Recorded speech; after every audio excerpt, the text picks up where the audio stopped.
दोस्तों, तो आज के वीडियो में हम देखेंगे कि what is grammar in TOC. हमने पिछले वीडियोस में देखा था कि टीओसी में हमारे 3 पिलर्स होते हैं: lag, which is language, automata, grammar. हमने पिछले 2 वीडियोस में लैंग्वेज और ऑटोमेटा का इंट्रोडक्शन तो कवर कर लिया है। अब इस वीडियो में हम कवर करेंगे कि ग्रामर क्या होता है।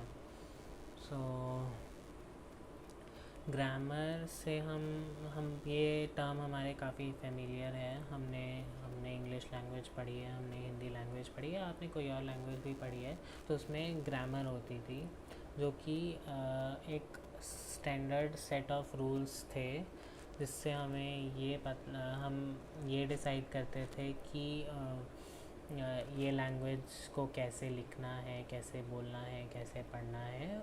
वो एक set of rules he define करते थे कि ग्रामर के वो set of rules he define करते थे कि हमारी लैंग्वेज क्या होगी। तो टीओसी में भी ग्रामर ऑलमोस्ट हम कह सकते हैं सेम ही है। तो it is first of all it's one of the pillars of TOC. And next हम इसको ऐसे डिफाइन कर सकते हैं कि it's a standard way of representing a language. तो हम लैंग्वेज को कैसे रिप्रेजेंट करें, standard rules, set of rules हमारे ग्रामर में कंसिडर होते हैं। अभी लेट्स से हम एक एग्जांपल कंसिडर करते हैं इंग्लिश लैंग्वेज का ही। This is a boy, this is a boy. हमारा ये सेंटेंस है। अभी क्योंकि हमें इंग्लिश ग्रामर पता है तो हम कह सकते हैं कि this is a boy is a grammatically correct sentence, और हम इसको इंग्लिश लैंग्वेज में कंसिडर कर सकते हैं करेक्ट ग्रामर। बट अगर मैं बोलूँ इज़ बॉय दिस, अगर मैं ये चीज़ बोलूँ तो जैसा कि हम कह सकते हैं कि इज़ भी इंग्लिश लैंग्वेज का वर्ड है, बॉय और दिस भी हमारे इंग्लिश लैंग्वेज के वर्ड्स हैं। बट क्या ये चारों जब हमने साथ में लिखे इज़ बॉय और दिस, तो क्या ये इंग्लिश लैंग्वेज में कंसिडर होंगे? नहीं, बिकॉज हमारी ग्रामर करेक्ट नहीं है यहाँ पे। हम कह सकते हैं कि this is not a part of English language. इसी तरह से हम टीओसी में भी ये देखेंगे कि हम एक ग्रामर डिफ़ाइन करेंगे और उस ग्रामर से ये देखेंगे कि हमारा जो स्ट्रिंग है वो उस लैंग्वेज का पार्ट हो सकता है कि वो नहीं हो सकता है। अगर हमें ग्रामर को और अच्छे से डिफ़ाइन करना हो तो हम कहेंगे grammar G is defined as a quadruple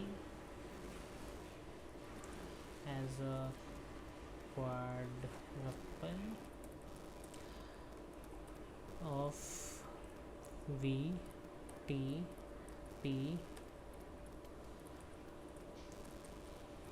S। अब आप बोलोगे मैंने क्या लिख दिया VTPS। VTPS का हम मतलब देखेंगे। तो V हमारा है सबसे पहले हमारे वेरिएबल्स, और T हमारा है टर्मिनल, P हमारा है प्रोडक्शन रूल, और S हमारा है स्टार्ट सिंबल। अब वेरिएबल से हम क्या समझ रहे हैं कि ये बार बार कोई अलग अलग वैल्यू ले सकता है। हमने इसको कहीं पे रख दिया और ये अलग अलग वैल्यू ले सकता है, अलग अलग वैल्यू। जैसे हमारे सी लैंग्वेज में था, सी लैंग्वेज में इंट ए लिखते थे हम, तो ए वेरिएबल होता था और उस वेरिएबल में हम कोई भी वैल्यू स्टोर कर सकते थे। 10, 25, 30, 1500, जो मन करे, जो इंटीजर वैल्यूज़ हमें स्टोर करनी होती थी हम कर सकते थे। ऐसे ही यहाँ पे भी वी वेरिएबल है।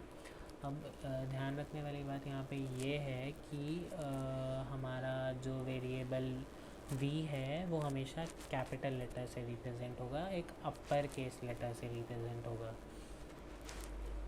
नेक्स्ट हम देखते हैं टी टर्मिनल। अब टर्मिनल अपना क्या है कि हमें अगर कोई स्ट्रिंग टर्मिनेट करना है तो वो कैसे करना है, मतलब कि मैंने बताया कि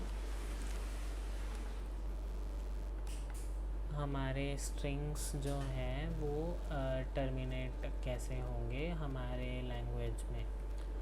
मान लो मैंने बोला कि it should end with B, तो बी लेटर सिंबल जो है हमारा उससे टर्मिनेट करना है हमें।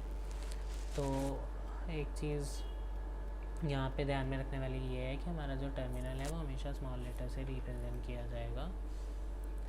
अब नेक्स्ट है हमारा एस, सॉरी नेक्स्ट हमारा है पी। पी माने प्रोडक्शन रूल्स। अभी प्रोडक्शन रूल मतलब कि ये सबसे इम्पॉर्टेंट है यहाँ पे, P production rule. Production rule माने कि हमारे वो रूल्स क्या है, हमारे रूल्स होंगे वो जिसके मदद से हम लैंग्वेज जनरेट करने वाले हैं, जिनको हमें सेटिस्फाई करना होगा कि हमारी लैंग्वेज जनरेट हो जाए। तो ये हमारा प्रोडक्शन रूल है and this is one of the most important thing. Next हमारा हो गया एस, स्टार्ट सिंबल। तो स्टार्ट सिंबल अपना क्या हुआ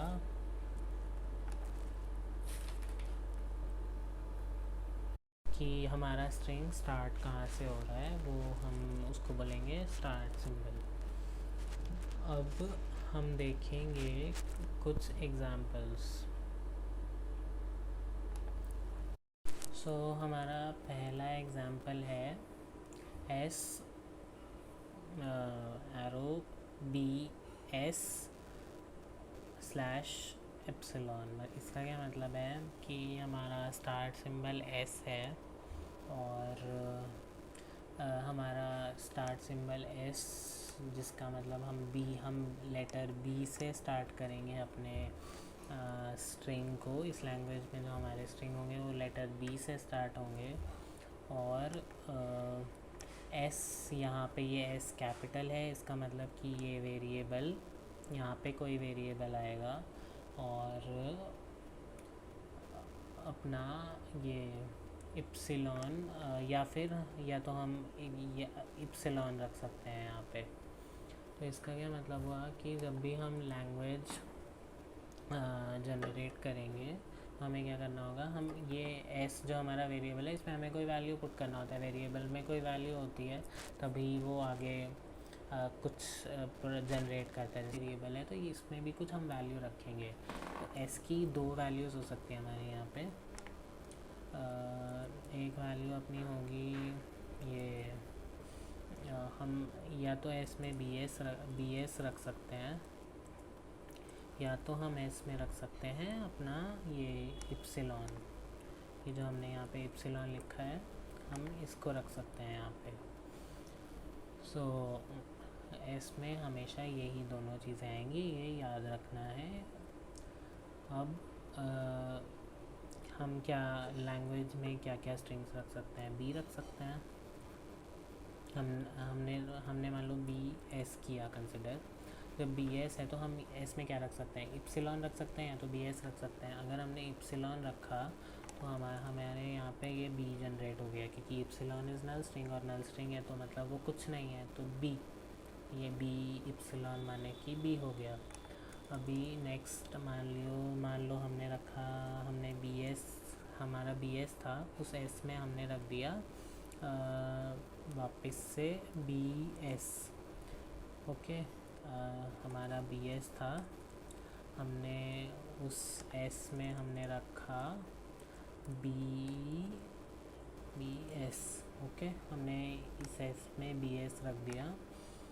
अब हमारे पास फिर से ऐसा तो हमें कुछ और रखना है, तो हम या तो वापस से बी एस रख सकते हैं या तो इप्सिलॉन रख सकते हैं। तो इस बार अगर मैंने इप्सिलॉन रख दिया तो मेरे को मिलेगा बी। ओके, अब नेक्स्ट मान लो मैंने बी एस कंसिडर करा था, मैंने इसमें वापस से अपना रख दिया। मैंने बीएस में वापस बीएस रखा।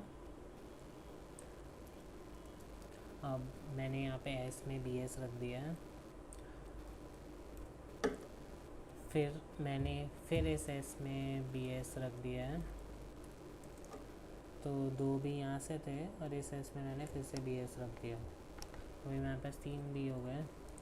अब मैं क्या बोलता हूँ कि ये जो हमारा एस है इसको इप्सिलॉन से रिप्लेस कर दो। तो मैंने इप्सिलॉन से रिप्लेस किया, ये मेरे को हो गया बी बी बी, और इप्सिलॉन रखा तो मतलब नल स्ट्रिंग, तो मेरे पास ट्रिपल बी बचा। तो इस तरह से हम स्ट्रिंग्स को जनरेट कर सकते हैं यहाँ पे from the given grammar. This is my grammar, और मैंने यहाँ से अपना स्ट्रिंग्स जनरेट किए। तो हमारे लैंग्वेज क्या बनेगी? हमारी लैंग्वेज बन गई बी बी बी बी बी बी बी बी बी and so on. So this is also infinite language. This is an example of infinite language. और आपने एक चीज़ और नोटिस की होगी यहाँ पे कि हम ये एस की जगह पे बार बार बी एस या इप्सिलॉन ही रख रहे हैं। तो बार बार जब हम बी एस मतलब ये अपने वेरिएबल में सेम वैल्यूज़ बार बार ऐसा रिपीट करते रहते हैं कि एस में बार बार B S B S B S B S ऐसा रखे जा रहे हैं हम, तो उसको हम बोलेंगे ब्रूट फोर्स।